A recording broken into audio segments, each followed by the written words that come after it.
السلام عليكم ورحمة الله. كنتمنى تكونوا بخير وعلى خير وفي تمام الصحة. كيف ما وعدتكم، الأعشاب اللي متوفرة عند الجميع وعند الأغلبية اللي ممكن نحضروا منها أو نحضروا بها سبراي أو بخاخ لعلاج تساقط الشعر. بخاخ قوي قوي وفعال ونتائجه مذهلة، لأنه أعشاب طبيعية وأعشاب فعالة وأعشاب طبية اللي تبتات الفعالية ديالها في العلاج والحدة ولا النقص من تساقط الشعر، خصوصا كيف قلت لكم في الفصل ديال الخريف والشتاء كيكون التساقط بواحد الحدة كبيرة. بقاو معايا تعرفوا جميع التفاصيل لتحضير هذا البخاخ او سبراي او حتى اللوشن، وباش تعرفوا جميع الاسرار. كنتمنى الا كنتوا اول مره كتشاهدوا القناه ديروا اشتراك وتفعلوا الجرس باش توصلوا بالجميع. يلا نشوفوا التفاصيل. السلام عليكم، مرحبا بكم من جديد. غادي تشوفوا معايا الاعشاب اللي سبقوا وهضرت لكم عليهم واللي غنحضروا بهم المحلول ولا اللوسيون ولا البخاخ. السبراي كيف ما وعدتكم، سبراي اللي غادي يحتاج لينا بالشعر ديالنا في هذا الفصل هذا، فصل الخريف والشتاء، وممكن نستعملوه طول السنه. ولكن صراحة لأنه كنعانيو بزاف من مشكل تساقط الشعر في هذا الفصل هذا، في هذا الفصلين هادو من السنة، ولا هاد الشهور هذه من السنة. داكشي علاش كنحتاجوا واحد العنايه اللي مكثفه، لانه صراحه ما كنستخدموش الماسكات المغذيه كيف ما فصل الربيع والصيف.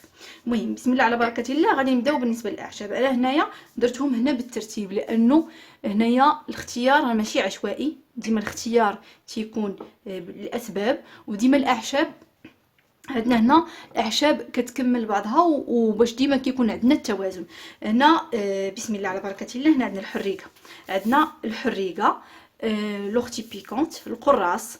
الحريقه رائعه جدا، هي على راس القائمه، داكشي درت هنا في البدايه، على راس القائمه ديال الاعشاب اللي كتعالج تساقط الشعر، لانه غنيه بالمعادن وبالفيتامينات، وهي كتحارب من التساقط، كتقوي الشعر، و كتعالج حتى الشعر المتكسر، فهي كتغذي لنا الشعر، يعني كتغذي الفروه. هنا عندنا اليازير، اكليل الجبل، روزماري. اليازير حتى هو كيعمل كقابض للفروه، وكذلك هو كيحبس لنا تساقط الشعر، وكيعزز لنا نمو الشعر، وكيعطينا واحد الانتعاش للفروه. يعني هو هنا تيخدم لنا حتى الفروه. هنا القراصه ولا الحريقه عندها دور كبير في تغذيه الشعر اللي ما كاينش في هاد. يعني احنا غندوزو نكمل لكم. هنا عندنا الحبق، البازيليك. الحبق اللي لقيته اي نوع، يعني سواء على حسب البلد اللي نتوما فيه، على حسب المتوفر. هذا اللي عندي هنا حبق مغربي، وكيف كتشوفوا هنا راه فيه الزريعه ديالو، ماشي مشكل الزريعه حتى هي ديالو، راه حتى هي مهمه بزاف. هنا الحبق الدور ديالو انه كيخدم لينا على الفروه، يعني كيخدم لنا على الانتعاش الفروه، على المشاكل اللي كتكون في الفروه، المشاكل الجلديه. وهذه حاجه اساسيه ومهمه، لانه بزاف كيعتنيو بالشعر، بتساقط الشعر، بتكسر الشعر، الرطوبيه الى اخره، هما كيشوفوش بان الفروه، لانه الفروه الا كانت الفروه هي الاساس، الفروه هي اللي كتغذى منها الشعر. الا كانت الفروه سليمه وصحيه، فراه الشعر حتى هو راه غادي يكون سليم، لانه راه تساقط الشعر كاين منه اسباب اللي كتكون متعلقه بالفروه، منها القشره. الا كانت القشره في الشعر، فالقشره راه كتسبب لنا التساقط. كاين حتى الدهون الزائده او عدم توازن الدهون. وعلى فكره هذا التوازن ديال الدهون كديروا، يعني كتحكموا الحريقه. انا كنقول لكم على رؤوس الاقلام، لان الفوائد كثيره بزاف. هنا هذا البازيليك او الريح، عفوا الحبق، ماشي الريحان، الحبق او الريحان في العالم العربي كيقول لي في الريحان في المشرق. فكيخدم لينا على الفروه، كيعطينا واحد الانتعاش في الفروه، وكيهدأ لينا الفروه، يعني ما كتكونش متهيجه، ما كتكونش يعني يعني تكون يعني متشنجه. فكيهدأ لينا الفروه وكيخدم لنا حتى على التساقط حتى هوايا. هنايا عندي الزعتر والزعتره. هنا عندي الزعتر والزعتره. الزعتره هي هذه والزعتر. هنا زعتر شويه كتشوفوا اللون ديالو، هنا يحكش بالعواد ديالو. هنا ماشي مشكل يبقاو العواد، هنا ماشي مشكل يكونوا معنا العواد، ما كاين حتى شي اشكال.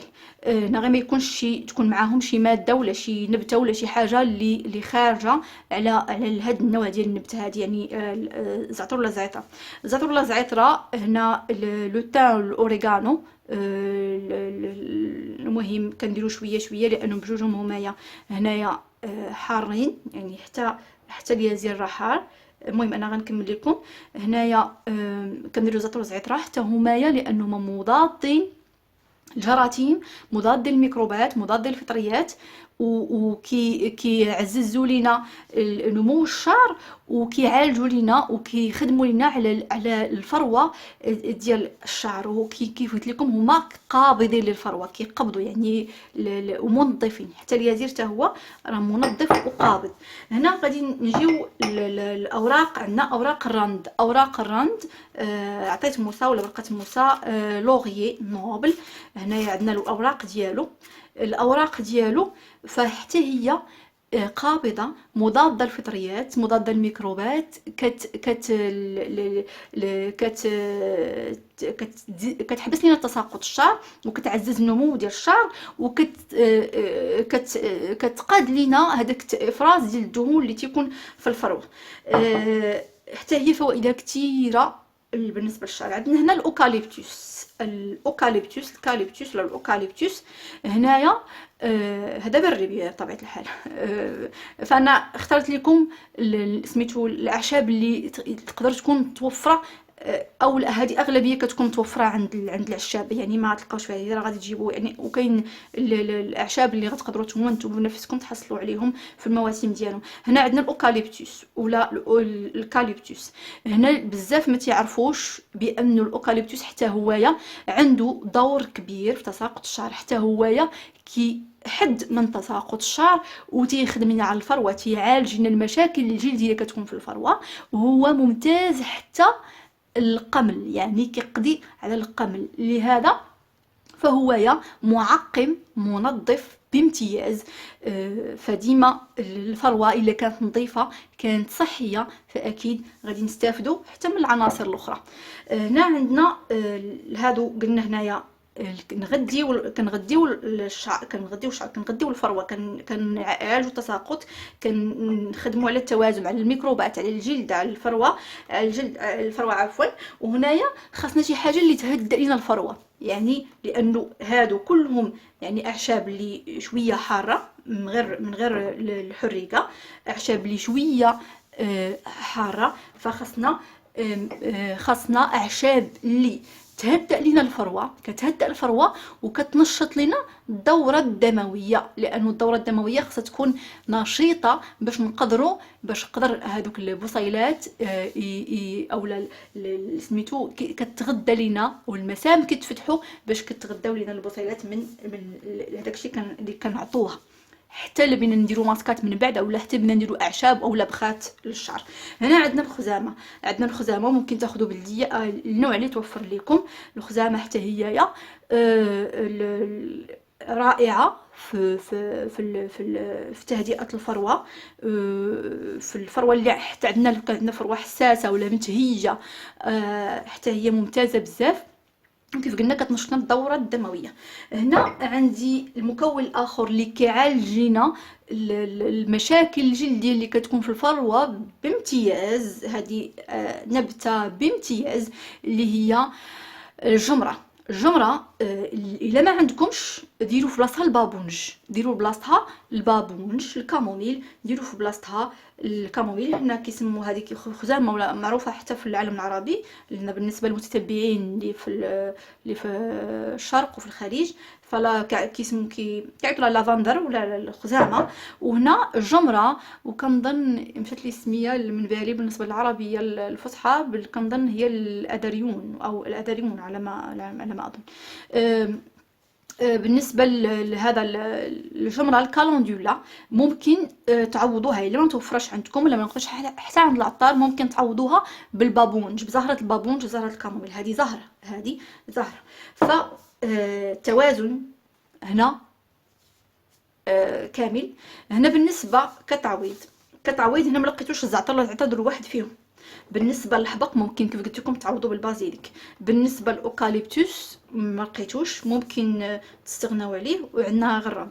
هنا بالنسبه للخزامه الا ما لقيتوهاش ممكن ديروا 5 مسامير او اعواد ديال القرنفل، ممكن ديروهم لانه هنا كيف قلنا بغينا ننشطوا الدوره الدمويه، غير ما تكثروش في القرنفل، يعني 5 حبات ما يكونش هذا يعني كميه كثيره. اليازين هنا ما يمكنش نستغناو عليه، القراص الحرقه ما يمكنش نستغناو عليها. فكيف قلت لكم انا هنا شنو هما البدائل. بسم الله على بركه الله. شنو غادي ندير؟ يعني هاد المواد خصها تكون كيف قلت لكم تكون نقيه، يعني ما مغسولاش اكيد، نقيه. هنا غادي نجيب عندي واحد البول. بسم الله. غنجيب هنا عندي واحد البول غنخوي فيه هاد الاعشاب. هنا بالنسبه للكميه راه كيف كتشوفوا شوي شوي شوي كل حاجه، داكشي اللي قدرتوا عليه، شويه شويه شويه شويه. كيف هنايا ديما كنقول لكم الزعتر والزعتر خذوا قاعده، ديما الاعشاب اللي كيكونوا حاره فراه كنردوا البال منهم ما كنكثروهمش. هنا بسم الله غادي ندير هنايا عندي الحبق. هنا عندي نوريكم هنا الطريقه اللي غادي نستخدم. هنا عندي اوراق ديال ورق الرند، هنا عندي الزعتر وزعتره، هنا عندي الحريقه اوراق قراص مجففين، هنا عندي اليازير حيت هادو لي هنايا، هنا عندي الخزامه. هنايا خاص كل شيء يكون جاف، يكون مجفف، يعني ما يكونوش طازجين، ياك ما يكونوش طازجين. هنايا غادي ندير الجمره الكالندولا. وهنا عندي انا كيف لاحظتوا هنا عندي الاوراق ديال الاوكاليبتوس عندي ما ناشفينش لانه ما مجففينش، فغنخليهم حتى الاخر لانه انا قلت لكم ما عنديش مجففين. فهنا كنخلطوا بسم الله. غنخلط هاد الاعشاب ديالي كامله، يعني كنجيب واحد النهار غادي نبغي نوجد هنايا هاد سميتو هنا هاد الاعشاب ديالي كنخلطهم بحال هكا، كنخلطهم وغادي نخبيهم، غادي نجمعهم في واحد الساشيه ولا حتى شوف على حسب نتوما شنو عندكم، خلطهم مزيان حتى ينسجموا. هنا بعد ما خلطت هاد الكميه ديال الاعشاب غادي ناخذ انا غير الكميه منها، ناخذ داك الجد القياس اللي غادي نخدم به. هنا كيف كتشوفي هنا، شوفوا هنا عندي ماء مغلى، ماء ديال الروبيني مغلى. اش غندير به هنا؟ هذا غادي نشلل به هنايا هاد سميتهم الاعشاب. هنا غنجيب واحد البول اخر وغادي ناخذ شبكه، غناخذ غير الكميه كيف قلت لكم. الشيء الاخر الكميه الاخرى غادي نخزنها وغادي ناخذ الكميه، لانه هنايا اشنو هدفنا؟ غادي ناخذ هاد الكميه ديالي تقريبا واحد الحفنه ولا زلافه كبيره ياك، وغادي هي اللي غادي نقعها وغادي نديرها على النار لدرجه الغليان باش نحصل على اللوشن ديالها، يعني المستخلص ديالها عن طريق يعني الماء، يعني النقيع ديالها، نقيع في الماء. الاول المحلول ديالها، هذاك المحلول لانه انا هنا ما غندير لا ماده حافظه لا حتى شي حاجه. هذا المحلول خصني نخدم انا غير الكميه ديال 3 ايام اللي نقدر نحتفظ بها في الثلاجه، لانه كيف كنعرفوا الماء يعني وسط ديال النمو ديال البكتيريا وديال الخمائر، فما يمكنش انا ندير هذه الكميه مثلا ندير اسبوع ونحتفظ بها في الثلاجه. ف غادي نكون كنادي الفروه ديالي عوض انني ما ننفعها. فكناخذ ديما كناخذ غير الكميه اللي كنقعها كنخدم بها 3 ايام. داكشي غتشوفوا هنا عندي القرعه، غندير في القرعه ديال الاترو، وهنايا كيبقى لكم الاختيار. نتوما هاد القرعه من بعد تبقاو ديروها في هكا في قنينه ديال السبراي باش تبقاو ترشوا هاد المحلول هذا بعد ما نفلتريوه، يعني نصفيوه. غادي نبقاو نرشوا مره في الصباح ومره في العشيه، في الصباح وفي المساء يوميا. ولا بقات لكم الكميه، لانه غادي نغسلوا به هذاك الكميه اللوشن اللي بقى، غادي نغسلوا به الشعر ديالنا كلوشن اخر ديال الغسيل في الاخر ديال يعني الغسل، يعني مفهوم. دابا هنايا كيف قلت لكم غادي نخدم انا نحضر ديال 3 ايام، 3 ليالي ديال 3 ايام غادي نعاود نحضر، يعني بحال كنحضروا 2 مرات في الاسبوع. هذه الطريقه عطيتكم ديال المنزل، يعني ما فيها لا مواد حافظه لا حتى شي حاجه. ان شاء الله من بعد نعطيكم اللوشن اللي احترافي، يعني اللي غيكون فيه مواد حافظه. هنا مازال هنا غير كيف قلت لكم غناخذوا الكميه، كنجيو ناخذوا بحال هكا. بسم الله، كناخذوا كميه اللي غادي نوقع فيها انا تقريبا ايترو، غادي ندير فيها غير ايترو ديال الماء. هنا غادي غير باش نشللها. بسم الله،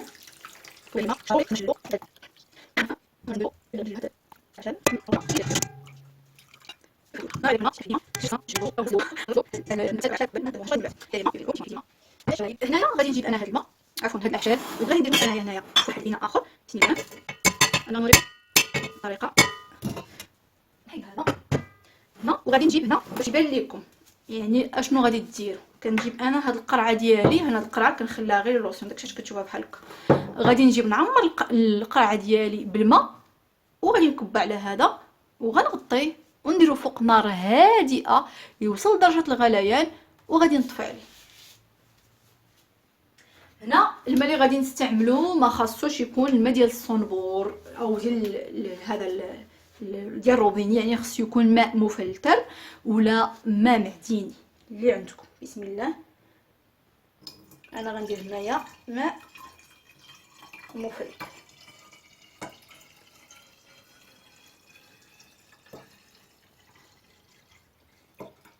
اولا ممكن ديروا ماء مغلى، ماء يكون مغلي من قبل مزيان، ماء يكون مغلي من قبل مزيان، واحد 10 دقائق ولا 5 دقائق، وتحولوه لقله، يعني انيه ديال الفخار ديال الطين، وديك الساعه تستخدموه.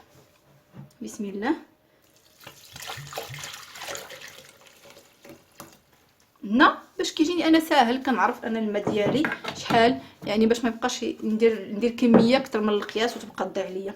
هنا غادي نغطي هذه هنايا، وغادي نشعل النار، وغادي نخليه حتى يوصل درجه الغليان، حتى يوصل درجه ديال الغليان.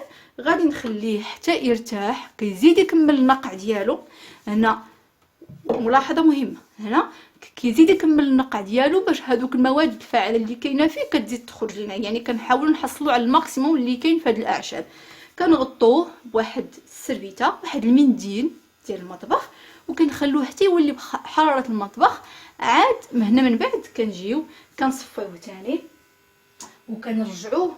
هنا من الاحسن، اسمحوا لي، هنا من الاحسن كان نصفيه وكنفلتريه بالفلتر. هنا كتجيبوا غير الفلتر ديال القهوه باش ما يكون حتى شي شوائب اللي غتبقى عالقه لكم في الفروه ودير لكم حكه ودير لكم يعني زعجكم. فكنجيبوا من بعد، غادي بعد ما ينقع، بعد ما يبرد تماما، غادي نجيب وغادي نديرو هنايا، غادي نصفيه. هنا واحد المساله اخرى غنضيفها هنا بالنسبه بعد ما نصفيه، بعد ما يبرد تماما، بعد ما يبرد تماما، سواء غادي نجيبو هنايا عندي جل الالوفيرا. فاش نبغي ندير انا البخاخ ديالي، فاش نبغي نديرو انا في البخاخ، غادي نضيف جل الالوفيرا، نخلطها مع الماء مزيان. انا غادي نشوف، انا ان شاء الله غنصور ندير معكم هذا الشيء.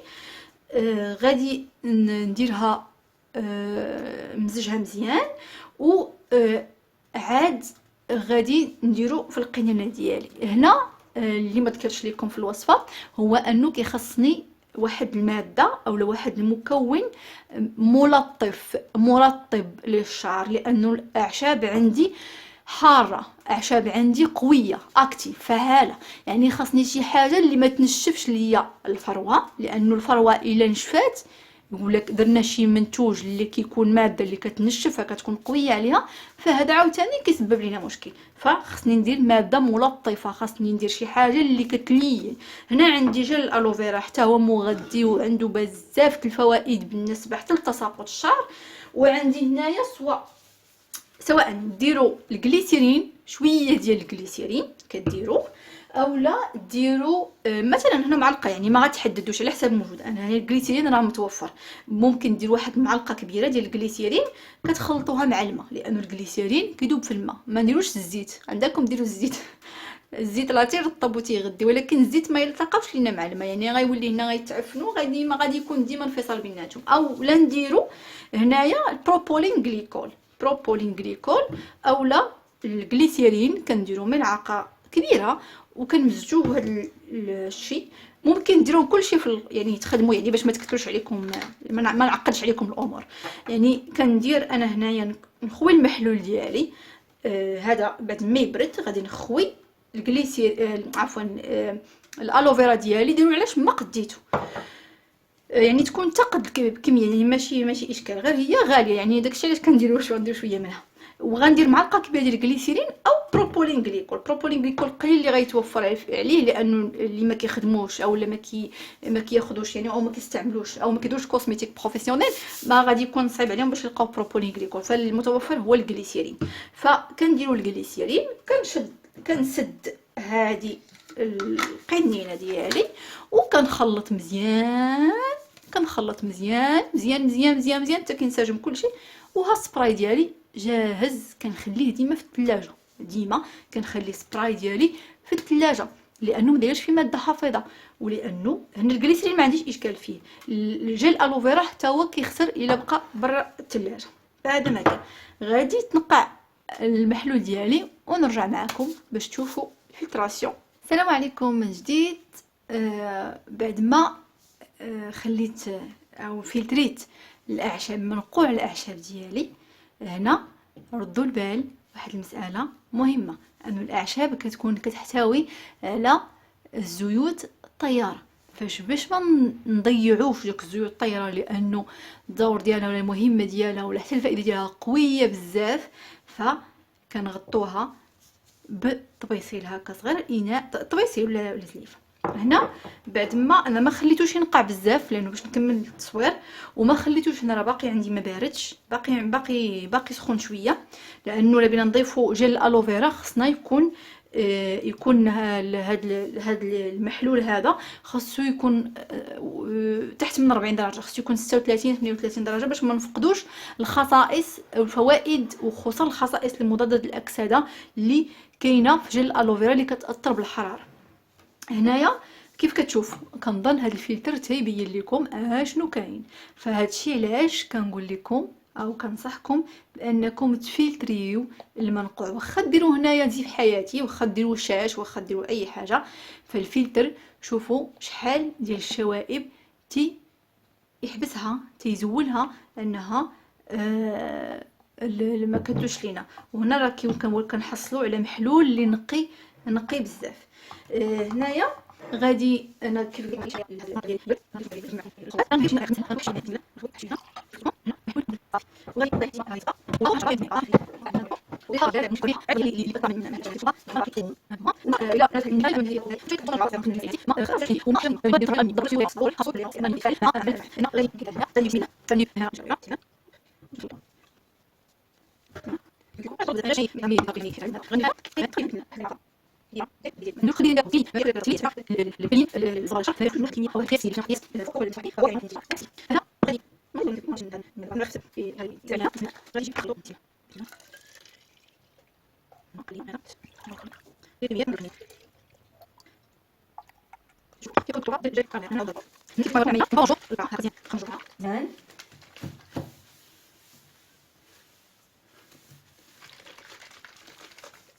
يعني كندير كل شيء هنايا. وهنا راه كيكون احسن، راه هذه عمليه باش نديروا القرعه. عوض ما نبقى نعبر ونقيس شحال القرعه هذه. دابا انا فاش غندير الماء ديالي كندير داك الماء القياس مثلا ديال الماء هنايا عندي ديال المحلول، عفوا ماشي الماء، هذا المحلول ديال الاعشاب، ونديرو هنايا ونضيف عليه الجليسير ونضيف عليه هذا، غيجيني كميه نيشان، ماشي غيبقى لي بحال هكا، ماشي يبقى لي بحال كيوقع لي دابا. فهنا كيجي احسن. فهنا انا غندير واحد العمليه لا اللي كنبه ليه هو ما تضيفوش ديال الالوفيرا،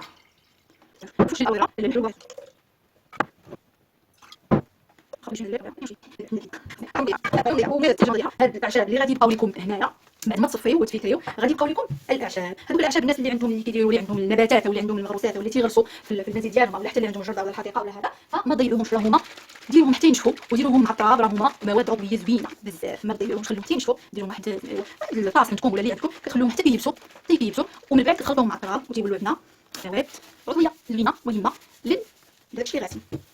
فالمحلول ديالنا ها هو موجود، قلت لكم كنستعملوا كنديروا ليه غير التيكيته ديالنا اولا ستيكرز ديالنا باش نعرفوا اشنو درنا ولا حطيناه حتى في الهذا في الثلاجه، يعود وليداتنا ولا شي حد يقيسوا ما يعرفش شنو كاين. فكنحط ندير التيكيت ديالي هنايا وكنعرف اشنو انا درت. فاستعمال ديالو مره في النهار، جوج مرات في النهار، حتى 3 مرات في النهار اللي بغيتو، على الفروه، ركزوا على الفروه، هذا الهدف ديالو هو الفروه. تعملوا الفروه وديك الساعه ممكن كتخرجوا به الناس، بالنسبه للنساء ولا البنات الموظفات هذا ممكن تخرجوا به، ما كاين حتى شي حاجه، خصوصا فاش كتكون الخزامه او لو بغيتي تكون بيتو يكون تكون ريحه افضل، ديروا الخزامه، ديروا الخزامه تكون زايده واحد شويه، كتعطيكم واحد الريحه رائعه ومهدئه للشعر، يعني كتكون واحد الريحه لطيفه، عكس القرنفل. الا درتوا القرنفل هنا فغتكون الريحه شويه قويه، شويه مزعجه لك تخرجوا برا. فهنا قلت لكم كتركزوا على الفروه، ما كديروش الاطراف، ما كديروش الشعر، ديروا غير الفروه تكون ديروا يعني بحال غتشققوا الشعر، يعني ديروا الفروه كامله، ما تخلوا حتى شي قنت، حتى شي جهه، حتى شي بلاصه. وتفكروني هاد البخاخ استمروا عليه راه من الايام الاولى، غير الاسبوع الاول غادي يبان لكم واحد الفرق كبير. كنتمنى ثاني ما نكونش طولت عليكم، واخا عرفت طولت عليكم، ولكن الغالب الله ما المعلومات ما عندناش كيفاش نقصروهم اكثر من هذا القياس. ان شاء الله غادي ندير لكم فيديو قصير حول هاد سبراي كيفاش نرجعوه اقوى بشي 5 المرات. غادي ندير لكم فيديو قصير في الشورت. سلام عليكم.